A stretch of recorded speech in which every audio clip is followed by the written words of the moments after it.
사람들마다 고유하게 구별할 수 있는 것이 이름이라는 것이 있습니다. 물론 동명이인도 있지만 일반적으로 이름에 의해서 우리는 사람들을 다 구분해냅니다. 세상에 수많은 사람들이 있듯이 각 사람들에게는 수많은 이름들이 있습니다. 그런데 이 이름들을 들으면, 어떤 사람의 이름을 들으면 정말 마음이 너무 평안하고 행복해지는 이름이 있고, 어떤 사람의 이름을 들으면 막 치가 떨리고 소름이 돋는 그런 이름들도 사람마다 있을 수가 있습니다. 예를 들어서 유대인들에게서 가장 치가 떨리는 이름은 누구 이름일까요? 유대인들에게. 2차 세계대전 때 유대인들을 그렇게 학살했던 사람이 누굽니까? 히틀러 아닙니까? 그죠? 예. 유대인뿐만 아니라 세계 모든 사람들이 히틀러 이름만 들으면 다 치가 떨리는 그런 이름이죠. 나이팅게일 하면 우리가 떠오르는 이미지는 백의의 천사. 정말 아름답게 잘 섬기는 간호사의 모습. 우리가 이런 것을 연상하게 됩니다. 조양은 하면 어떤 느낌이 듭니까? 그러니까 우리가 어떤 이름을 들을 때에 굉장히 반갑고 좋은 이름이 있고, 어떤 이름은 굉장히 듣기 싫은, 소름 끼치는, 두려움을 주는 그런 이름들도 있습니다. 세상에 많은 사람들의 이름들이 다 있지만, 그러나 모든 이름들이 다 좋은 이미지를 가지고 있는 것은 아닙니다. 그건 이름 자체가 잘못된 것이 아니고 그 사람의 삶이 그랬기 때문에 그런 것입니다. 여러분은 훗날 여러분의 가족들과 또 여러분의 주위 사람들에게 여러분의 이름이 딱 불려졌을 때 어떤 이미지로 남기를 원하십니까? 그죠? 좋은 이미지로 남기를 원하시죠. 사람들은 이제 그런 사람의 이름을 생각할 때에 그 사람의 삶을 생각하기보다는 첫 출생 때는 대부분 이름 자체를 소중하게 생각합니다. 그래서 아이를 낳으면 누구든지 예쁜 이름을, 또 좋은 이름을 지으려고 노력을 하죠. 그래서 안 믿는 사람들은 장명소에 가서 이름을 많이 짓기도 합니다. 혹시 여기서 장명소에 가서 어머님, 아버님 이름을 지어주신 이름 있습니까? 그래, 지훈이, 이기문 집사님. 네. 장명소에서 지었으니까 얼마나 좋은 이름이겠습니까? 그죠? 예. 자, 세상에 이런 좋은 이름을 짓기 위해서 굉장히 노력을 많이 하고, 우리 믿는 성도들도 보면 아기가 나오면 가능하면 좀 신앙적인 그 인물을 닮아라 하는 의미에서 또 그런 인물의 이름을 가져다가 짓는 경우들도 굉장히 많습니다. 그만큼 우리는 이름을 굉장히 소중하게 생각을 하지요. 자, 오늘 본문에 보면 굉장히 많은 이름들이 나옵니다. 로마서 16장 1절부터 16절까지 봤는데요. 여기에 보면 28명의 이름이 기록이 되어 있습니다. 이거는 지금 사도 바울이 이 로마서 편지를 쓰면서 성도들에게 마지막으로 이 사람들의 이름을 좀 기억해 달라고, 이 사람들을 꼭 기억해서 혹시 만날 일이 있으면 잘 대접해주고, 만날 일이 없거든 열심히 기도해주고, 그렇게 좀 신경 써주라고 이름을 쓴 내용입니다. 그런데 로마서를 보면요, 실질적으로 로마서 16장이 끝이 아니고 15장이 끝입니다. 15장 그 위에 맨 마지막 한번 볼게요. 33절. 15장 33절 같이 한번 읽겠습니다. 평강의 하나님께서 너희 모든 사람과 함께 계실지어다. 아멘. 이렇게 하고 로마서는 끝났습니다. 사실은. 끝났는데 16장에 가서 다시 한번 덧붙여서 지금 글을 쓰고 있다는 것입니다. 우리가 보통 편지 쓸 때 우리도 이렇게 쓸 때가 있습니다. 편지를 다 썼습니다. 그리고 몇 월 며칠 누구누구까지 다 써놓고 맨 끝에 가서 빠진 말들이 있으면 덧붙이는 게 있죠. 그걸 뭐라고 합니까? 추신이라고 그렇게 얘기합니다. 로마서 16장은 추신의 글이라고 생각을 하시면 되겠습니다. 그래서 어떤 학자들은 16장은 추신의 글이고, 저도 여러분도 같이 읽어봤지만은 전부 다 사람들 이름만 기록이 돼 있잖아요. 그러니까 이건 별로 중요하지 않는 글이다. 그냥 대충 읽고 넘어가도 되겠다. 이제 그렇게 생각하는 사람들도 있습니다. 그렇지 않습니다. 오늘 이 16장에 기록된 내용은 단순한 이름들을 열간 그 리스트에 불과한 것처럼 보여도 사실은 사도 바울에게 있어서는 굉장히 중요한 사람들이었습니다. 그래서 일일이 그 이름을 다 기록을 한 것입니다. 그래서 오늘은 16장에 언급된 이 수많은 이름들 28명이 기록됐는데 이 이름들 안에 담겨 있는 의미를 좀 생각을 해보려고 합니다. 28명 다 묵상하려면 큰일 났다. 설교 한 3시간쯤 가겠다. 염려하지 마십시오. 예. 저는 긴 거는 짧게 하고 짧은 건 길게 하는 그런 또 재주가 있습니다. 예. 많을수록 굉장히 짧아진다는 거 여러분 희망을 갖고 들으시기를 바랍니다. 예. 자, 여기 28명의 이름이 기록되어 있는데 이 중에 대부분의 사람들은 로마 교회 성도들이었고요. 그 중에 9명은 고린도 교회 성도들이었습니다. 이들 중에는 귀족도 있고 노예도 있고 시민도 있고 공무원도 있고 직업들이 아주 다양하고 또 연령층도 아주 다양합니다. 뭐 그런 것들이 자세하게 안 나타나 있어서 우리가 읽을 때는 남는 것 이름밖에 없죠. 그래서 이름을 계속 읽다가 보면 참 지루합니다. 예. 이 이름을 우리가 얼마나 신경 써서 끝까지 읽을 수 있겠는가. 더더군다나 한국 사람 이름도 아니고 이 발음도 잘 안 되는 이상한 이름. 14절에 보면 진짜 발음이 잘 안 돌아갑니다. 예. 이런 이상한 이름, 빌룰로고 15절에 율리아, 또 아순그리도 이게 참 낯선 그런 이름들이죠. 이 이름을 계속해서 집중해서 읽는다는 것은 쉬운 일이 아닙니다. 그럼에도 불구하고 오늘 우리는 이걸 집중해서 좀 보려고 생각을 합니다. 가끔씩 보면 연예인들 시상식 할 때 보면 이제 소감을 발표할 때 그런 이야기를 합니다. 오늘의 이 기쁨을 아무개 감독님과 그리고 아무개 PD님과 그렇게 시작을 해서 모든 스태프들과 그리고 조명 촬영해 주신 분들과 그렇게 해서 쭉 하는데 처음에 한 몇 사람 할 때는 그냥 우리가 들어주는데 너무 길게 가면 나중에 지루하잖아요.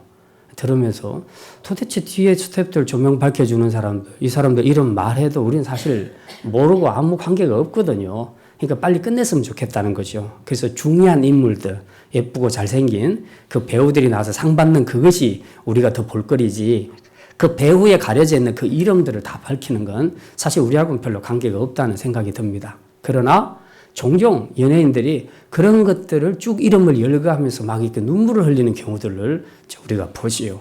그게 왜 그렇겠습니까? 듣는 사람한테는 이게 별로 관계가 없는 사람들이지만 본인한테는 본인이 그 자리에 서기까지는 굉장히 수고해 준 사람들이라는 거죠.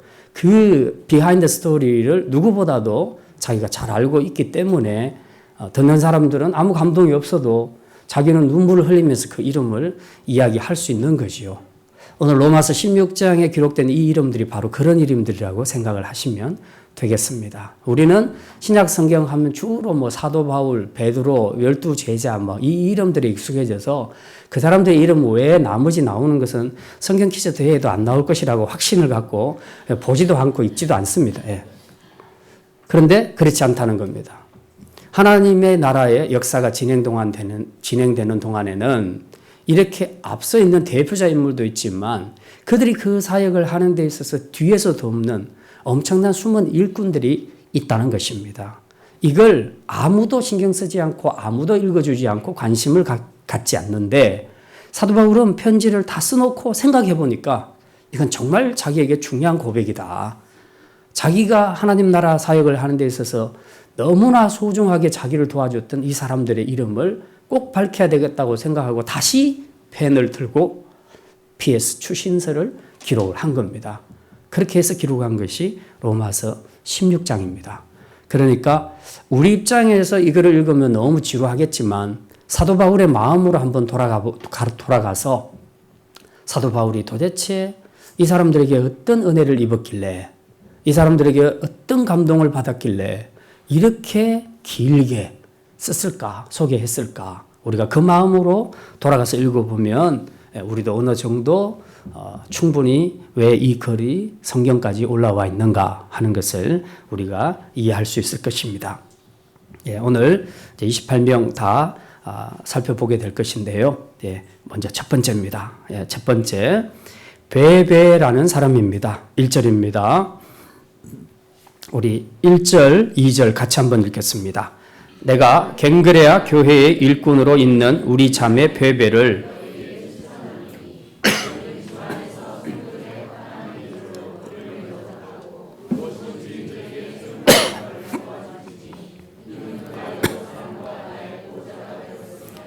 예, 베베라는 여자 자매, 여자 성도를 소개하고 있습니다. 이 사람은 갱그레아 교회의 성도였다. 로마 교회가 아니고 갱그레아는 고린도에서 약 11km 떨어진 곳에 있는 지역인데 이 갱그레아의 교회의 일꾼이었다는 것입니다. 이 사람이 아주 신실한 사역자였는데 그 사람을 소개하면서 너희들이 합당한 예절로 그를 영접해라. 그리고 혹시 그가 뭘 요구하면 그가 소용되는 대로 다 도와주라고 그렇게 말씀하고 있습니다. 네. 그 이유가 뭐냐? 그게 2절 끝부분에 나와 있는데요. 이는 그가 여러 사람과 나의 보호자가 되었습니다. 보호자가 되었다. 사도 바울의 보호자가 되었다는 겁니다. 이게 무슨 말입니까? 당시 로마 사회에서 이 외국인들을 법적으로, 경제적으로 보호해주는 일을 하는 사람들을 보호자라고 얘기했습니다. 쉽게 이렇게 생각하시면 되겠습니다. 요즘 우리나라에 동남아에서 들어온 사람들이 많이 있죠. 그 사람들이 우리 한국에서 공장에서 들어가서 일을 합니다. 이제 일을 하는 동안에 한국 사람이 아니기 때문에 받는 불이익들이 있을 수가 있습니다. 뭐 어떤 보험 문제나 산재 문제나 또 기타 여러 가지 혜택 문제나 이런 부분에서 혹시라도 어려움을 겪는 그런 사람들이 있을 때에 아무도 그들을 도와주지 않으면 그들은 그대로 어려운 상황에서 살게 되지요. 근데 이제 종종 어떤 기관들에서 그런 사람들을 대변해 줍니다. 그래서 그들의 필요한 부분들을 제공해 주고 정보도 주고 그렇게 해서 그들을 보호해 주는 그런 역할을 하는 것이죠. 항구 도시 갱그레아에서 이 베베가 했던 일은 바로 이제 그 비슷한 일들이었습니다. 그것을 그 항구니까 오고 가는 많은 사람들이 있었을 것인데 그 중에 선교사들도 있고 성도들도 있었습니다. 이 사람들이 머무를 곳이 없었단 말이죠. 그럴 때에 베베가 자기 집에 초청을 해서 따뜻한 음식도 제공하고 잠자리도 제공하고 또 법적으로나 경제적으로나 여러 가지 어려운 부분들을 자기가 그 지역민으로서 해결을 해 주었다는 얘기입니다. 그런 점에서 사도 바울의 보호자였다라고 그렇게 말하고 있습니다. 그러니까 이 베베는 갱그레아 교회의 큰 일꾼이었으며 동시에 이 복음의 사역자들의 보호자의 역할을 했던 사람이었다. 이 도움을 사도 바울이 확실히 받았던 거죠. 갈 때마다 베베의 도움을 받았으니까 그랬으니까 복음 사역을 더 힘있게 할 수 있었던 거죠. 이런 사람들이 없었더라면 사도 바울이 어디서 기거하면서 뭘 먹으면서 어떻게 복음을 전할 수 있었겠습니까? 그래서 이 베베를 생각할 때마다 너무 감사했던 것이죠.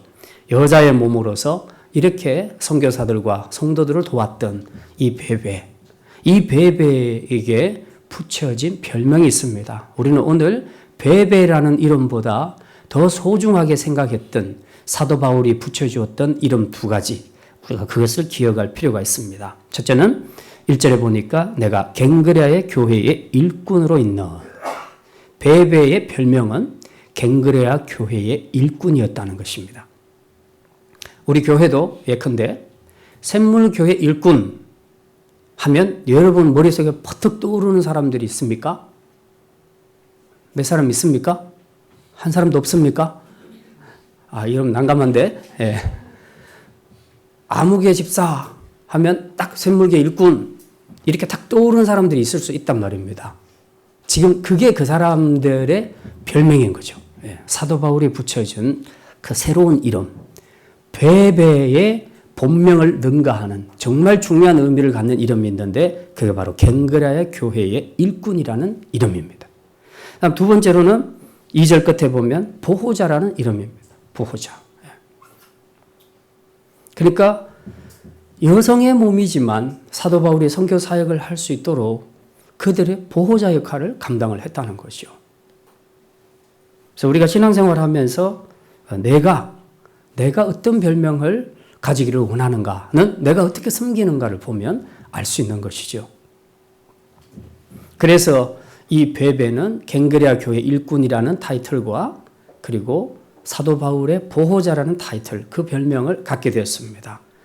이런 존재를 사도 바울이 빼놓고 로마서를 끝낼 수가 없었습니다. 그래서 추신해서 맨 먼저 이 여자를 언급을 했던 것이죠. 예.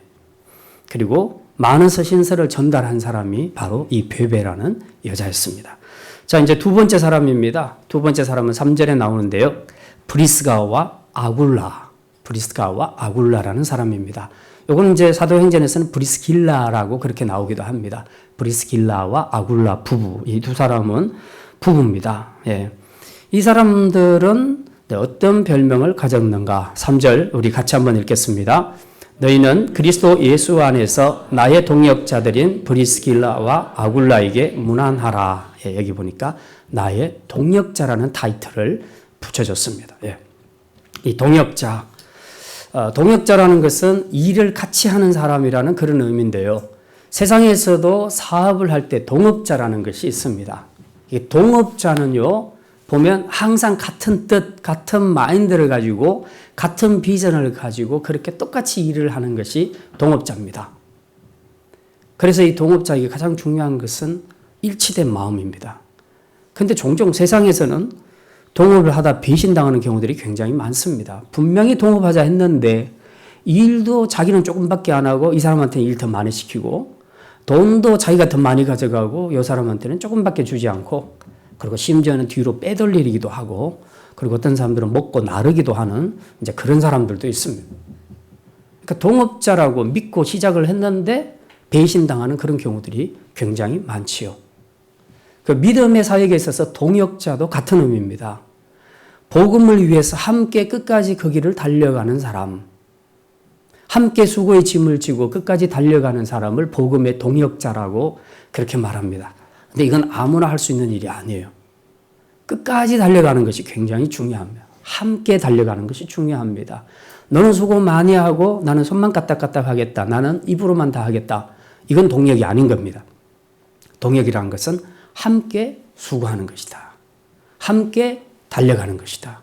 함께 이겨내는 것이다. 이게 동역자라는 거죠. 그러니까 동역자는 어려운 상황이 올 때 도망가는 사람이 아닙니다.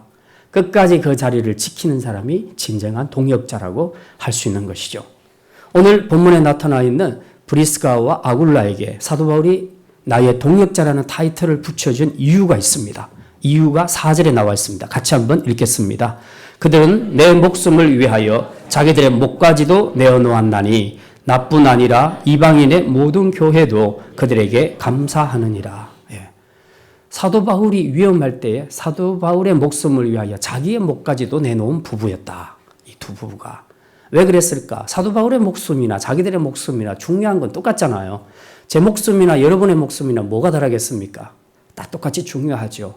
그런데 왜 브리스가와 아굴라 부부가 사도 바울의 목숨을 위하여 자기 목을 내어놓았을까? 하나님께서 사도 바울을 불러서 이 복음의 사역을 맡기시고 사도 바울을 통해서 일하신다는 것을 확실하게 캐치를 했습니다. 그 하나님의 뜻과 비전을 알고 난 다음에는 자기는 조력자로서 돕는 것이 맞다고 생각을 했습니다. 그래서 사도 바울을 최대한 보호해주고 사도 바울을 최대한 지지해주고 지원해주는 것이 자기의 역할이라고 생각을 했던 것입니다. 그래서 이렇게 함께 보면 천막을 짓는 일도 같이 했어요. 원래 브리스길라와 아굴라의 그 사업이 천막을 짓는 일이었어요. 그 일을 사도 바울과 함께 했단 말입니다. 그 일을 하면서 함께 동역을 하고 거기 나온 수입을 가지고 또 선교사에게 헌금을 하고 그렇게 했던 거죠. 그 일을 하는 과정에서 본인도 얼마나 힘들었겠습니까? 그리고 믿음의 박해를 받을 때는 굉장히 많이 힘들죠. 선교사님들을 돕다가 선교 현장에서 이렇게 도망가는 사람들도 많이 있습니다. 왜? 핍박이 심하니까 그게 힘들어서 도망가 버리는 그런 사람들도 있습니다. 어떤 사람들은 경제적으로 지원하다가 또 본인이 계속 이렇게 하다가 내가 더 힘들겠다 그러고 발을 빼는 사람들도 있습니다. 그런데 이 브리스가와 아굴라는 끝까지 사도 바울과 동역을 했다는 겁니다.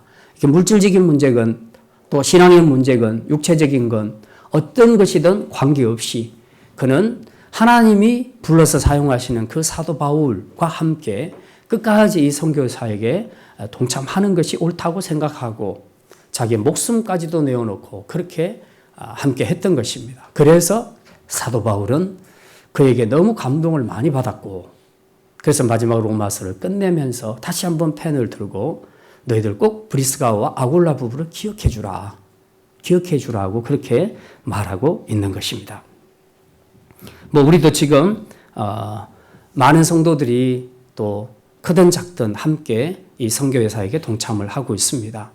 우리가 교회는 작아도 선교사를 무려 9명을 지금 후원을 하고 있고요. 그리고 탄자니아는 특별히 우리가 다 가정마다 아이들을 입양을 해서 후원을 하고 있습니다. 비록 작은 액수인 것 같지만 지속적으로 한다는 것은 참 쉬운 일은 아닙니다. 그럼에도 불구하고 우리가 함께 참여하고 있는 것은 이것이 바로 선교의 동역을 하는 것입니다. 선교든 또 교회를 세워가는 그 어떤 일이건 간에 크고 작은 모든 일들에서 우리가 함께 끝까지 복음과 함께 달려갈 수 있다면 그것이 바로 동역이라는 것입니다. 오늘 우리 교회 가운데 브리스길라와 아굴라 부부 같은 그런 믿음의 동역자, 복음의 동역자가 많이 나올 수 있기를 주님의 이름으로 축원합니다. 세 번째로 보면 에베네도라는 사람이 있습니다. 5절입니다. 5절 우리 같이 읽겠습니다. 또 저의 집에 있는 교회에도 문안하라.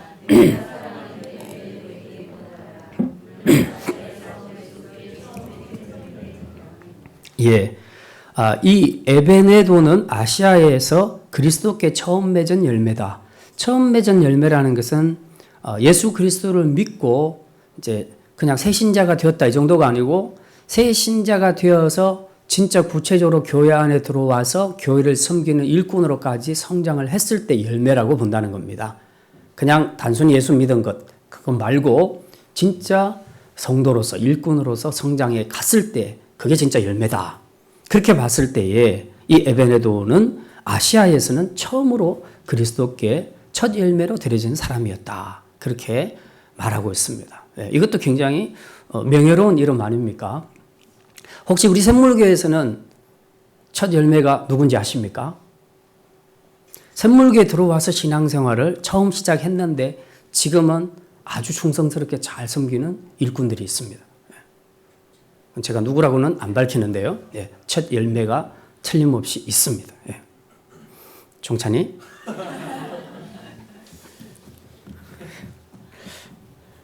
자, 그 다음에 7절에 보면요, 6절에 보면요, 수고한 마리아, 마리아라는 이름이 나와 있습니다. 마리아는 보니까 수고했다는 그런 별명을 얻었습니다. 사실 교회를 위해서 수고하고 봉사하는 사람들이 많은데요. 우리가 또 우리 샘물교에서 정말 수고하는 일꾼, 정말 열심히 수고하는 일꾼 하면 이렇게 버뜩 떠오르는 사람 있습니까? 그 사람입니다. 바로 그 사람. 각자 자기라고 생각하지 마십시오. 바로 그 사람입니다. 교회는 이렇게 수고하는 일꾼들이 꼭 있다는 겁니다. 물론 많은 사람들이 수고했지만 마리아를 생각할 때에 뭔가 지금 사도 바울은 마리아는 정말 이 선교를 위해서 복음 사역을 위해서 또 주의 종을 위해서 정말 수고했구나 하는 그 느낌이 강렬하게 들었기 때문에 이 펜을 놓기 전에 마리아라는 이름을 기록을 합니다. 그리고 참 많이 수고했다. 그렇게 인정을 해주고 있습니다. 그 다음 7절입니다. 7절을 우리 같이 한번 읽겠습니다. 내 친척이요.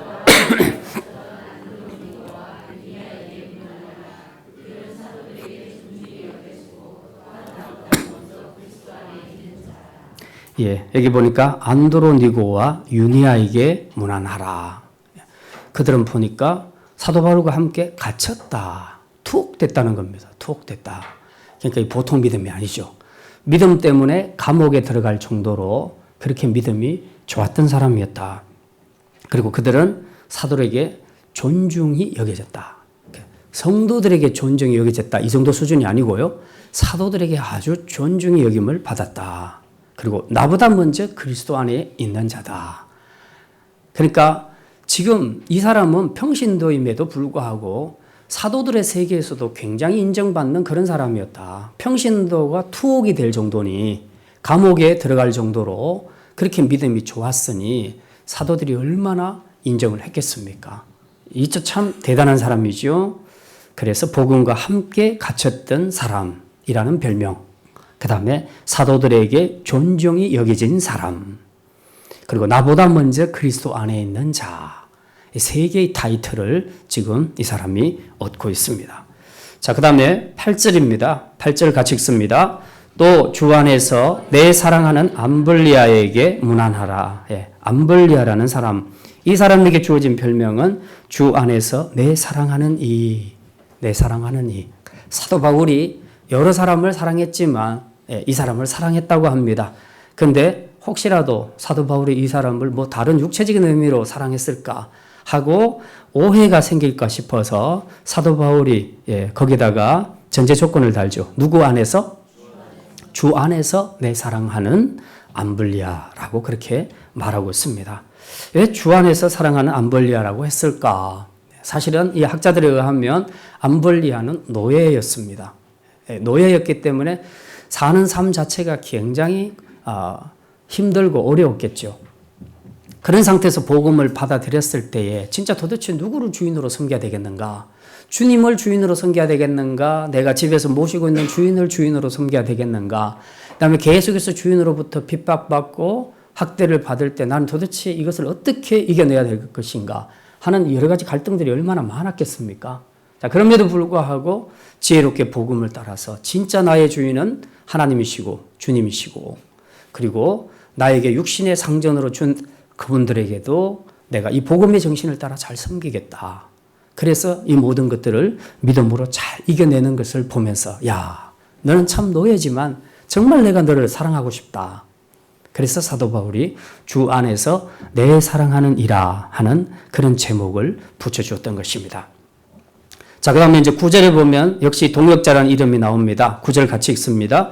그리스도 안에서 우리의 동역자인 우르바노와 나의 사랑하는 스타고에게 문안하라. 예. 우르바노도 역시 동역자라는 타이틀을 얻었고요. 또 스타고라는 사람은 역시 사랑하는 사도 바울의 사랑받는 사람이라는 그런 별명을 얻었습니다.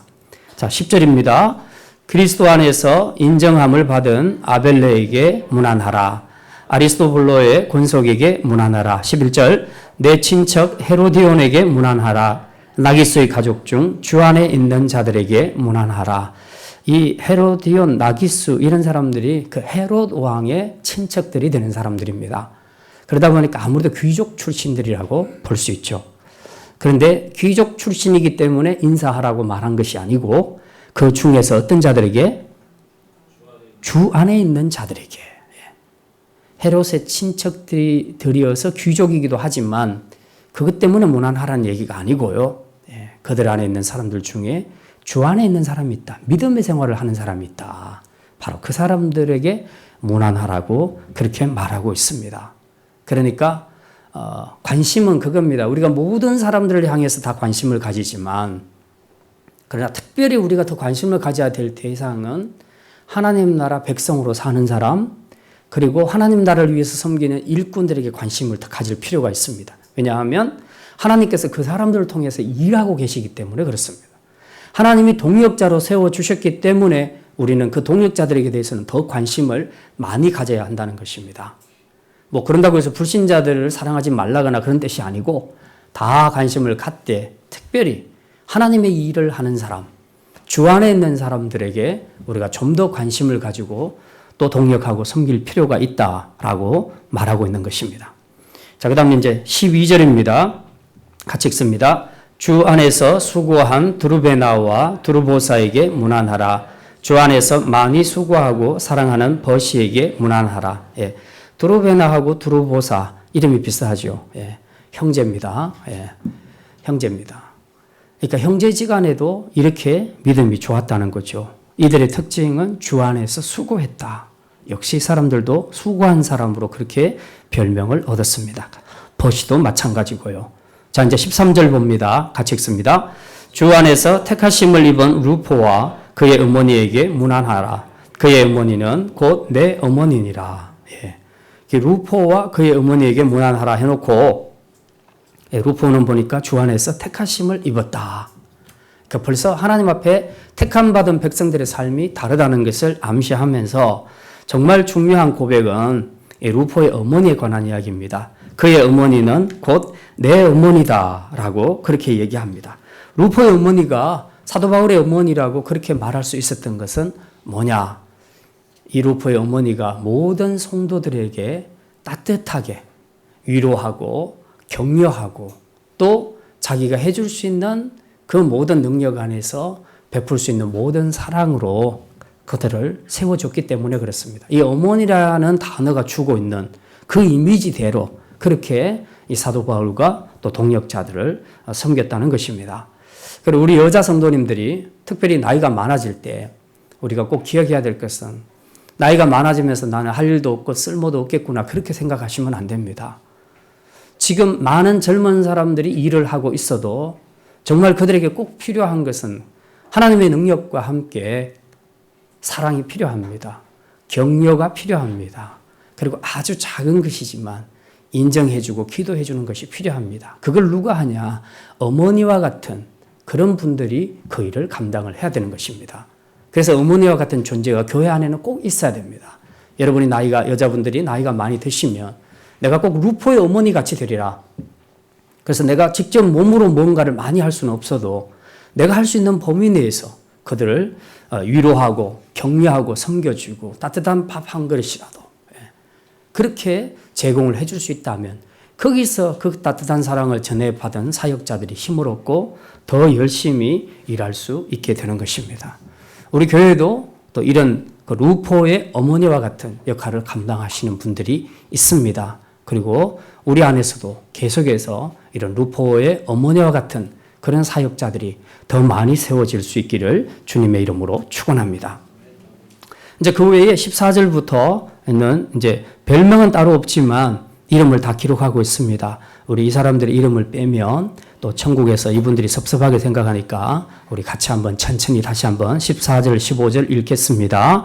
아순그리도와 블레곤과 허메와 바드로바와 허마와 및 그들과 함께 있는 형제들에게 문안하라. 빌룰로고와 율리아와 또 네레오와 그의 자매와 올름바와 그들과 함께 있는 모든 성도에게 문안하라. 예. 성경 일독을 하시면서 로마서 이 구절을 보시면서 오늘처럼 이렇게 또박또박 이 이름을 읽은 적이 있습니까? 없으시죠? 예. 그래서 우리가 함께 읽는 것이 중요합니다. 우리에게는 참 생소하고 낯선 이름들이지만 하나님 나라에서는 굉장히 존귀한 이름들이고요. 사도 바울은 이 이름을 정말 소중하게 생각을 했습니다. 그래서 우리가 이렇게 읽어도 쓱쓱 읽는 것이 아니라 또박또박 읽어주기를 바라는 것이죠. 예. 이제 말씀을 마치겠습니다. 오늘 여러분에게는 이 많은 사람들의 이름 중에 별명 중에 어떤 것이 여러분의 마음에 가장 와닿습니까? 여러분이 가장 듣고 싶은 별명은 어떤 것입니까? 저는 오늘 이 본문을 읽으면서 많은 사람들이 생각났습니다. 네. 제가 사도 바울과 같은 사역자는 아니지만 부족한 저에게도 하나님께서 지금까지 동역자들을 붙여주신 것이 너무 감사하고 또 때로는 제가 부끄러울 정도로 감동적으로 사역에 동참해 주신 일꾼들이 우리 교회 안에도 많이 있습니다. 갱그레야 하면 베베를 떠올리듯이 샘물교회 하면 떠올려지는 인물들이 저에게는 있습니다. 꼭 베베와 같은 사람, 그런 사람이 저는 분명히 있습니다.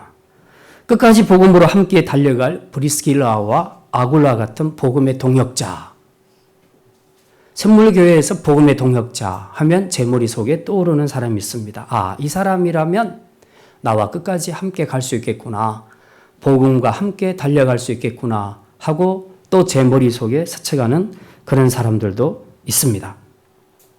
수고를 많이 한 마리아를 보면서 우리 샘물교회 마리아는 누굴까?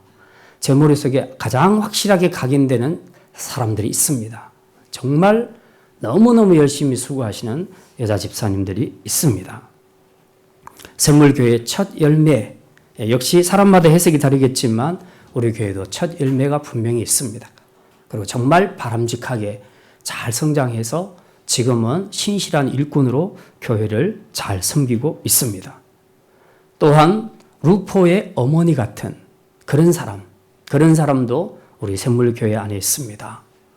종종 저는 그런 분들에게 그냥 밥 한 그릇만 얻어먹어도 그것 자체로 사역에 엄청나게 힘이 됩니다. 밥을 사주는 것이 중요하죠. 예. 정말 그렇습니다. 꼭 어머니 같이 그렇게 저에게 어떤 힘을 공급해 주시는 그런 분들이 있습니다. 그 다음에 참 어려운 역경에도 불구하고 믿음의 자리를 잘 지키고 일어서는 그런 암블리아 같은 사람들도 우리 교회 안에 분명히 있습니다. 가끔씩은 제가 어떤 성도들을 보면요. 저분이 나보다 훨씬 믿음이 좋구나. 그런 생각을 할 때가 있습니다. 내가 만약 저 집사님이었다면 저런 상황에 있었다면 내가 그 일을 했을까? 내가 그렇게 이겨냈을까? 그런 생각을 해보면 참 그 아찔한 그런 느낌이 들 때가 참 많이 있습니다. 정말 훌륭한 일꾼들이 우리 샘물교회 안에 분명히 있고 그것에 대해서 하나님 앞에 감사를 드리고 특별히 이런 사람들을 부족한 저와 함께 동역할 수 있도록 세워주신 하나님께 정말 다시 한번 감사를 드립니다. 사랑하는 성도 여러분, 여러분은 어떤 이름의 소유자가 되기를 원하십니까? 로마서에 기록된 복된 이름의 소유자가 되고 싶지 않으십니까? 복된 이름은 여러분의 지금 가지고 있는 그 실명이 아닙니다. 바로 여러분의 삶에 달려있는 줄 믿으시기를 바랍니다. 하나님 나라를 위해서, 복음을 위해서, 그리고 교회를 위해서 우리가 어떻게 섬기고 살았느냐에 따라서 주님은 우리에게 적절한 새 이름을 붙여주실 것입니다.